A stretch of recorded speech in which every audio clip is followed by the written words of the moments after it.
విశాఖ పోర్టులో రేషన్ బియ్యం స్మగ్లింగ్ పై ఏపీ సర్కార్ సీరియస్ అయింది. రేషన్ బియ్యం స్మగ్లింగ్ పై మరింత లోతుగా దర్యాప్తు చేయాలని నిర్ణయించింది. ఇందుకోసం పౌర సరఫరాల శాఖ మంత్రి నాదెండ్ల దర్యాప్తు చేయాలని ఆదేశాలు జారీ చేశారు. నిన్న విశాఖ పోర్టులో ఆకస్మిక తనిఖీలు చేసిన మంత్రి నాదెండ్ల 483 మెట్రిక్ టన్నుల రేషన్ బియ్యం పట్టుబడడంపై తీవ్ర ఆగ్రహం వ్యక్తం చేశారు. రేషన్ బియ్యం స్మగ్లింగ్ తెరవెనుక సూత్రధారులు ఎవరో కనిపెట్టాలని ఆదేశించారు. మంత్రి ఆదేశాలతో రంగంలోకి దిగారు ఉన్నతాధికారులు.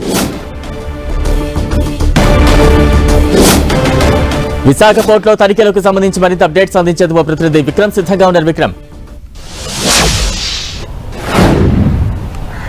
రేషన్ బియ్యం స్మగ్లింగ్ సంబంధించి రాష్ట్ర ప్రభుత్వం వైపు సీరియస్గా ప్రకటనలు చేస్తుంది. క్యారీ రూపంలో రంగంలోకి దిగుతుంది. హెచ్చరికలు జారీ చేస్తున్నా సరే అక్రమార్కులు ఏమాత్రం భయపడకుండా బరి తెగించి రేషన్ స్మగ్లింగ్ చేస్తుండడం పట్ల సర్వత్రా ఆసక్తి నెలకొంది. ఈ నేపథ్యంలోనే ధాన్యం సేకరణకు సంబంధించి ఉత్తరాంధ్ర జిల్లాలో పర్యటనకు వచ్చిన నాదెండ్ల మనోహర్ ఆకస్మికంగా కూడా విశాఖపట్నంలో ఉన్నటువంటి పోర్టుల్లో అసలు ఏం జరుగుతుంది, ఈ పోర్టుల నుంచి బియ్యం ఎగుమతులకు సంబంధించి చాలా కాలంగా ఆరోపణలు ఉన్న నేపథ్యంలో ఆయన అసలు పోర్టులో ఏం జరుగుతుందనే దాని మీద నిన్న పర్యటనలో ఉండి ఒకసారి దృష్టి సారించారు. అయితే గంగవరం పోర్టుకు సంబంధించి కూడా కొంత సెక్యూరిటీ అది టైటన్ చేసిన నేపథ్యంలో విశాఖపట్నం పోర్ట్ ట్రస్ట్ను ఎంపిక చేసుకుని అక్కడ ఉన్నటువంటి గోదాముల్లో తనిఖీలు చేయడం జరిగింది. తనిఖీలు చేస్తున్న నేపథ్యంలో ఒకసారి కూడా 9 కంటైనర్లలో ఏకంగా 483 మెట్రిక్ టన్నుల తాలూకు రేషన్ బియ్యం ఎగుమతి చేయడానికి సిద్ధంగా ఉన్న వాటిని గుర్తించడం జరిగింది. దీంతో ఒకసారి కూడా నాదెండ్ల మనోహర్ ఆశ్చర్యానికి గురయ్యారు. ఓవైపు ముఖ్యమంత్రి చంద్రబాబు సీరియస్గా ఉన్నారు ఈ వ్యవహారానికి సంబంధించి. అంతేకాకుండా డిప్యూటీ సీఎం పవన్ కళ్యాణ్ కూడా స్వయంగా క్షేత్రస్థాయిలోకి రంగంలో దిగి దర్యాప్తునికి ఆదేశాలు జారీ చేశారు.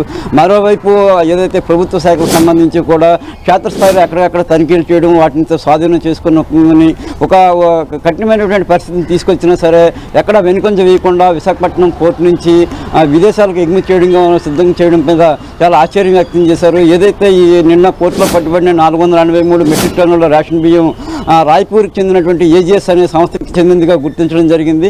ఆ సంస్థ ఇక్కడ నుంచి ఎంతకాలం నుంచి ఈ రకంగా ఎగుమతి చేస్తూ ఉంది, దాని వెనకతల ఎవరున్నారు అనే దాని మీద ఆరా తీయాలని చెప్పి నాదెండ్ల మనోహర్ అక్కడ స్పాట్లోనే అధికారులకు ఆదేశాలు జారీ చేశారు.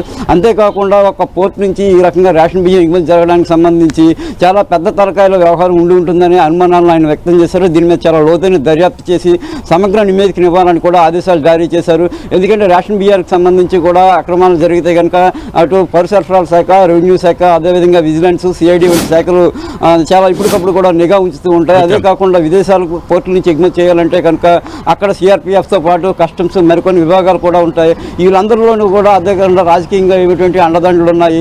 వీళ్ళందరూ కొంతమంది ఉన్నతాధికారులు, రాజకీయంగా అండదండలు వీళ్ళంతా కలిసి ఈ రకంగా కూడా బియ్యం స్మగ్లింగ్ చేస్తున్నట్టు అనుమానాలను నాదెండ్ల మనోహర్ వ్యక్తం చేశారు.